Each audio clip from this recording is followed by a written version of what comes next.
Okay, so I'm back again, and we're still talking about the long E sound. Once again, how can we recognize it, or sometimes recognize it in writing? So we talked about the EE. Almost always that's the long E sound. The EA, it depends on the word. The Y is crazy, so whether that's the long E sound or not, it all depends on the word. And now we're going to talk about the IE, the IE sound, which is the long E. Once again, you have to be careful because sometimes that IE can be in a word and it doesn't have the long E sound. Now here, if you notice with the Y, it was always at the end of the word. The IE will not be like that. So let me just get that. There. And we share. Now here you'll see the IE. In some cases, especially when it comes to names, sometimes a name can be for a female as well as for a male, or for a male as well as for a female. And one of the ways you can tell in writing if it's a male or female, with a male, it'll end in a Y, and with a female, it'll end in an IE. Like Billy, a woman can be called Billy, like Billie Holiday, very famous singer, but it wasn't Billy, because that's Billy for a male. It's Billie, Billy. Now that's not always true. That's not always true. Charlie, for example, can be spelt with an IE, and that can be a male or that could, well, you don't call that many women Charlie, unless her name is Charlotte, Charlotte, and then some people might call her Charlie. But well, with a male, it could be Y or IE. It could be either one with the word Charlie. There's a lot of male names names that can either be male or female. And in writing, sometimes the spelling is different. So here you have Nellie. A famous rapper was named Nellie, but it was a male, so it wasn't with an IE, it was with a Y. Pierre, Addie, a piece. Do you see here? It's not always in the end of a word. Bookie, when you gamble, you have a bookie. He's the person who puts your money on the horse that you are betting on or whatever, and he's your bookie.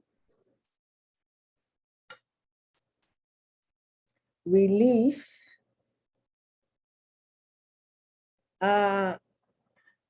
Relief is the noun. It is a relief. You no longer have to worry about it. But that F becomes a V when it becomes a verb, to relieve. Alienate, to alienate someone. These words are not the most important words in the language. Relief, relieve, but they're used. They're used. Relieve, as I was saying, that's the verb of the noun relief. And a lot of times when a word ends in an F and it's a noun, the verb for that word ends in a VE. Belief. Let me see if the next word is no. So I'm going to go back. Belief, that's the noun, your belief, what you believe in. But the verb, that F becomes a VE, to believe. So you have a belief, right? And you believe something. Peace, But this is not the peace which means the absence of war. This is like if you take a piece of cake, you take part of a whole. You don't eat the whole cake, you eat a piece of the cake, and then the word peace, not a piece. And the word peace, when it is the absence of war, is P-E-A-C-E. Boogie, you boogie on down, you dance. Shield, Dickie. Now here, I don't know any women called Dickie. Okay, and this is usually the name of a male, but you got to be careful with the word Dickie because it can have two meanings, and one meaning can be extremely vulgar. And you will see D-I-C-K-Y. Dick used to be, you don't use it that much anymore because it also has a vulgar meaning. Used to be used as the nickname for someone named Richard. Richard Nixon, who was president of the United States after Lyndon Baines Johnson and before Ford, and he was forced to resign. His name was Richard Nixon, and they would call him Dick Nixon, right? And one thing that they used to use to insult him, they would call him, because he was not the most honest man in the world, they would call him Tricky Dickie, right? But the nickname for the word Richard has taken on such a vulgar connotation that very rarely do people use it. Yield, boonies, like if you live in the boondocks, you live in the boonies, you live outside of the city where very few people live. Freeze, Pierre, which is French for Peter, of course. And I just found out that Pierre Blanche means stony, I think it's stony beach or something. I just saw it on one of these BBC programs, and I thought it was Peter's Beach or something. And no, Pierre there meant something else. Now, of course, I can't think of it. Okay, let's go. Hold on. I'm moving. There.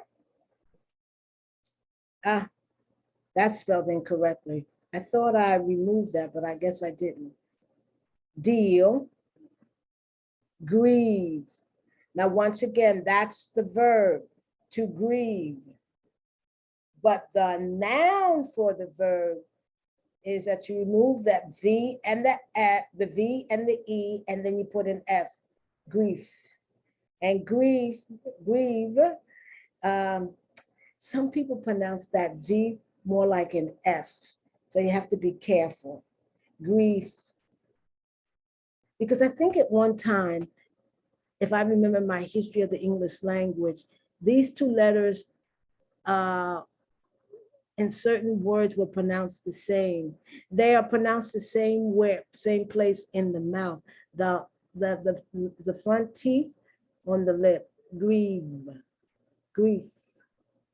One is voiced and unvoiced. I haven't used that. I haven't used those words in a long time. Go back to my linguistic days.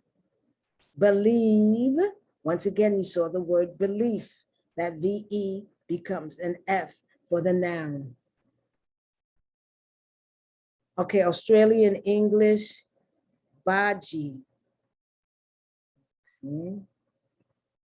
Mickie. Now, Mickie can either be male or female. Mickey Mouse. And Mickie, I think it's one of the nicknames for Michael. Or just a nickname that you call someone. Bonnie, Bonnie, remember, of course you don't remember, but there was a very famous couple that robbed. This was back in the 20s and 30s. I don't think they made it up to the 40s. Bonnie and Clyde, very famous. Caddie, someone when you're golfing, he's your caddy. He carries your golf clubs. I think he gives you advice. Diesel, chief, someone in charge. And you know that if you remove the I, you have chef, and that's someone who works in the kitchen. But I think in French, chef doesn't just mean someone who works in the kitchen. Chef also just means boss. Oui, chef. Grief, remember we looked at grieve. Achieve, to accomplish something, to achieve something that's difficult. This word is pretty common. Grief is also pretty common. Grieve is also pretty common. Boogie, not really. Brief, okay, brief, something that is short, that doesn't take a long time. But you can't add the VE and then you get breathe. No, it doesn't work that way. That's why I'll tell you certain features, but I also tell you it's not always. That's what makes English difficult, because it's not consistent. Kneel.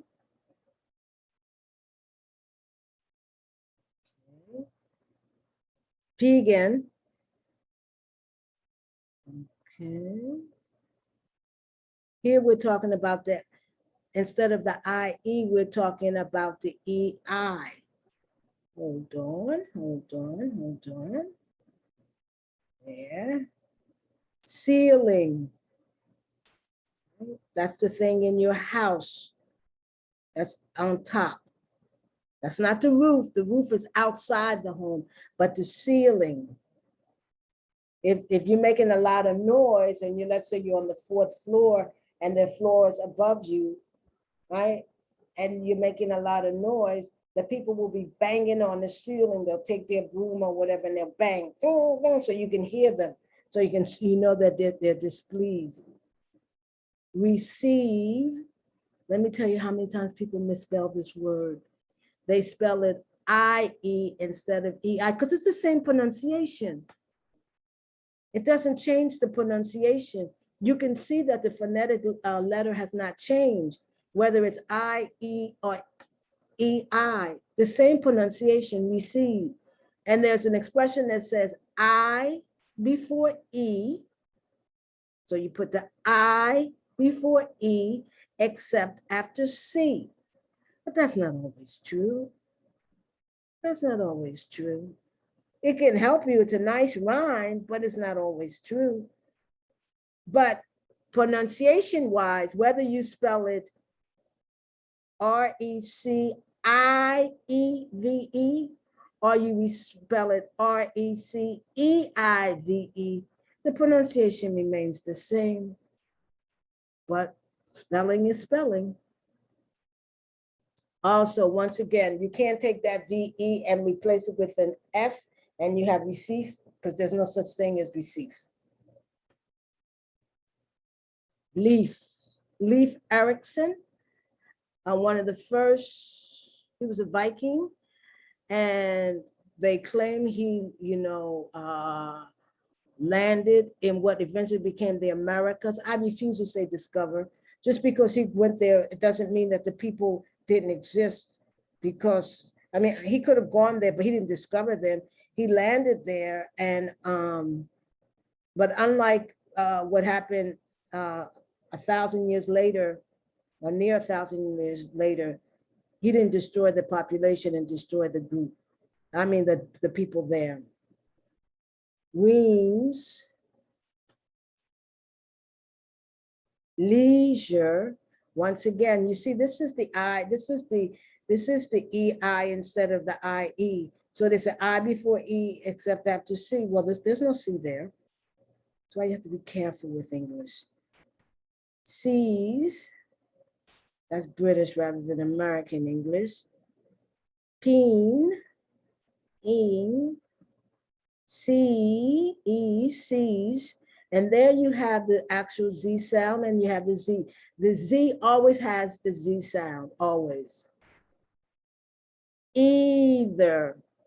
Now you have to be careful here, especially if you are speaking British English versus American English. A lot of things you have to be careful about, a lot. Okay, in American English, we say either. The E is pronounced E. The Brits say either. So we say either or we say neither. The Brits say either or neither, spelled exactly the same, but they put the emphasis on the long I. We put the emphasis on the long E. Seizure. They don't say seizure, they say seizure. Conceit, look how I'm pronouncing the C-O-N. I'm not saying con as the Brits do, conceit. I say conceit. Keith, once again, the I before the E, except after the C, the Keith is E-I. But if you pronounce it, if you spelled it I-E, it would look funny to me because I know that's not how it's spelled. But pronunciation-wise, there wouldn't be any difference in pronunciation, but spelling is important. That's why certain words you have to memorize the spelling. Chic,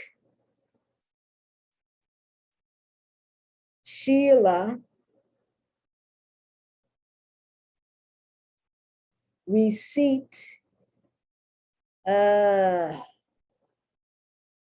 which is related to receive, but not, not letter-wise or anything like that. Receipt, Lee,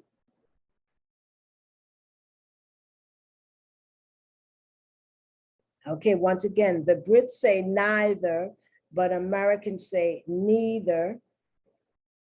Okay, and back to the same word, Nellie.